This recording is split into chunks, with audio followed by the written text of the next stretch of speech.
Hello, Ohayo gozaimasu. And I had a little bit of an epiphany when I caught up recently with Robert Eggers' recent adaptation, reworking of Nosferatu, the 1922 Friedrich Murnau classic horror film and unauthorized adaptation of Bram Stoker's Dracula.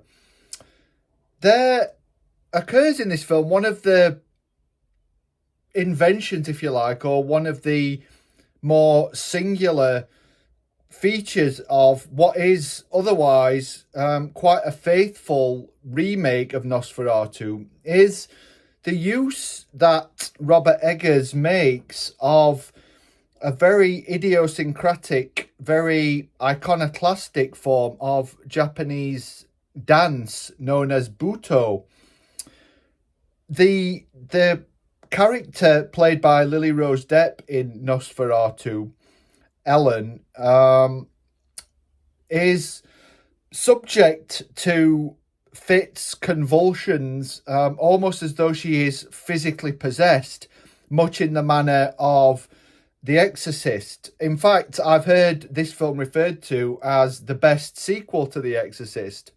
Lily Rose Depp spent a long time working out these sort of convulsions, these physical fits that her character undergoes. And in order to convey the pain, the horror of this, she worked with someone who schooled her in the art of Butoh. So I thought I'd say a few words about Butoh here. This is a feature of Nosferatu that one or two critics have remarked on, so I'm far from the first to point this out. But as far as I'm aware, there has been no real engagement with precisely what we can read into Butoh being deployed in Nosferatu, how it signifies and what it signifies in the film, and how it relates not only to Japanese dance, Japanese theatre, but also to Japanese cinema. Butoh has been appropriated and adapted within Japanese cinema to startling effects, not least by the man who is generally classed as the person responsible for Butoh. So I'm going to say a few words about that and hopefully enlighten you a little bit about the dance and enrich your experience of what is a fascinating film that is Nosferatu. So it is very safe to say that Butoh has had a very strong impact on and relationship with Japanese cinema. Indeed, there is an upcoming festival / retrospective in the Netherlands in June of this year, detailing Butoh, and which will feature live performances and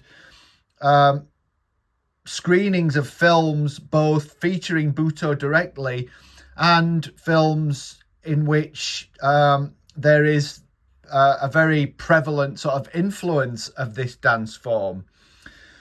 The creator, the originator of Butoh, Hijikata Tatsumi, was someone who was fascinated by cinema, who worked in films. He appeared in some films himself, most notably for the cult director Ishii Teruo, in films like Horrors of Malformed Men in the late 1960s.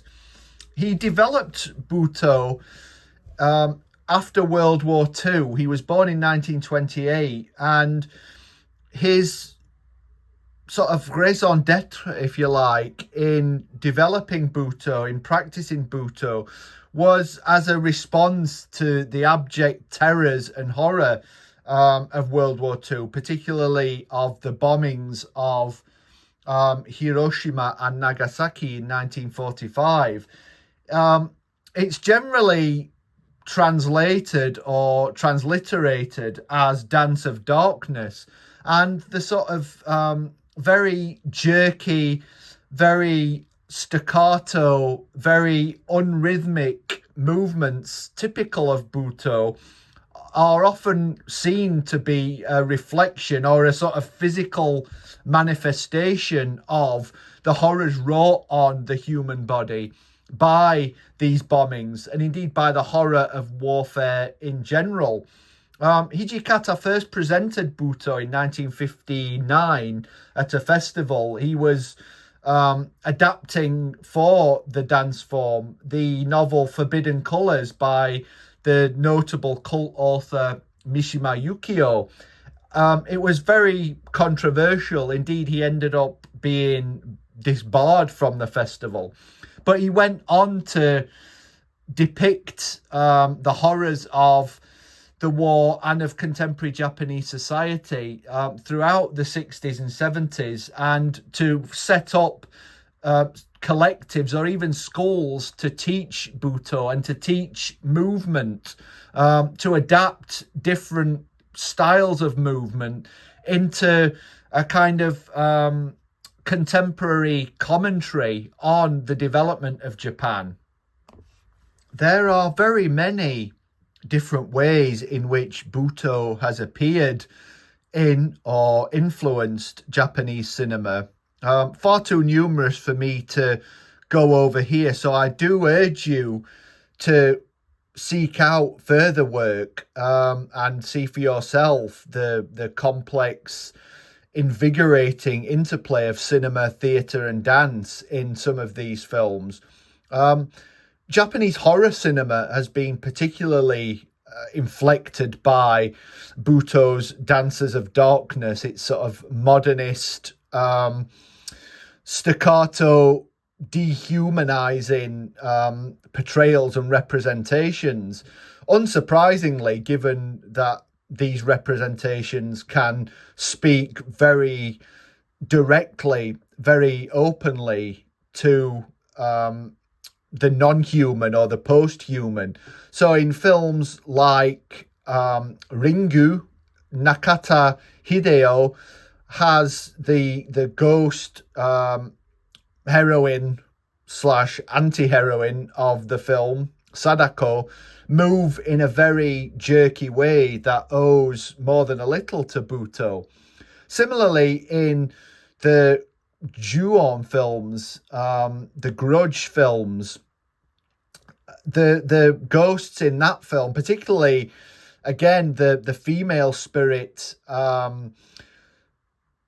Kayako, she moves in a very inhuman, very mechanical, very jerky, very staccato-like manner that, again, I think we can relate back to Butoh dance. The import of this is to suggest the inhuman, to suggest the violence wrought upon the human body. In these two films then, in Ring and The Grudge, and their various sequels, both of which are perhaps the most famous and acclaimed works of the late 90s, early 2000s boom of J-horror, the sense of enacting inhumanity very much paints these two characters, Sadako in Ring and Kayako in The Grudge, not as victims of the war, but as victims of a patriarchal system of social governance. Violence enacted upon the bodies of these two women by men are characterized and expressed through their Butoh-like movements. And this is something that I think Eggers draws from and that feeds directly into Nosferatu. The sense of a female corporeal presence possessed, violated by men, by patriarchy. In Nosferatu, the body of Ellen becomes the site of conflict, the battleground for the key dichotomies of the film between good and evil, between science and superstition, between rationality and the supernatural, embodied, of course, by Nosferatu himself, who is far more of a kind of imposing, towering masculine presence in this film. And I think this sense of a masculine presence looming over, as he does both literally and figuratively throughout the film, the body of the woman, the body of Ellen, it is this that is characterized by the tension and violence of this, that is characterized by the recourse to Butoh and the kind of intertextual lineage encapsulated within this of horror films like Ringu. So it is this intertextual lineage, this link to Japanese cinema and its variously oppressed, subjugated, revenant women, that I think is particularly instructive in animating the thematic core of Eggers Nosferatu and the physical sort of demonic possession of the female body, and all that actually implies in the way that Eggers teases out questions of desire and sexuality. This is particularly interesting, this sort of dichotomy, this sense of an opposition between men and women that is figured in terms of the monstrous and the sexual. Because it's not just Nosferatu or Count Orlok himself. The other men around Ellen are similarly problematic because they struggle to either provide any resistance to Count Orlok, to the monster, or they sort of flatly refuse to believe in the presence of the monster, or they believe too much in the presence of the monster. So there really are a litany of problematic, variously corrupted, corruptible male figures that sort of gravitate to and orbit around the body, the figure of Ellen throughout Nosferatu. And the jerky, sort of spasmodic movements characteristic of the demonic fits of possession that we see several times encapsulated in the figure of Ellen seem representative of her body being pulled this way and that, being torn asunder, being sort of teased into or pulled into various different directions by the men around her. And Butoh superbly characterizes this. It is a dance form eminently well placed to encapsulate this. So if you haven't seen it already, take a look at Nosferatu. It is well worth your time, especially if you are interested in Dracula or the cinematic lineage of Nosferatu. Let me know what you think. Comment down below. Like and subscribe, or don't. And I'll see you in the next video.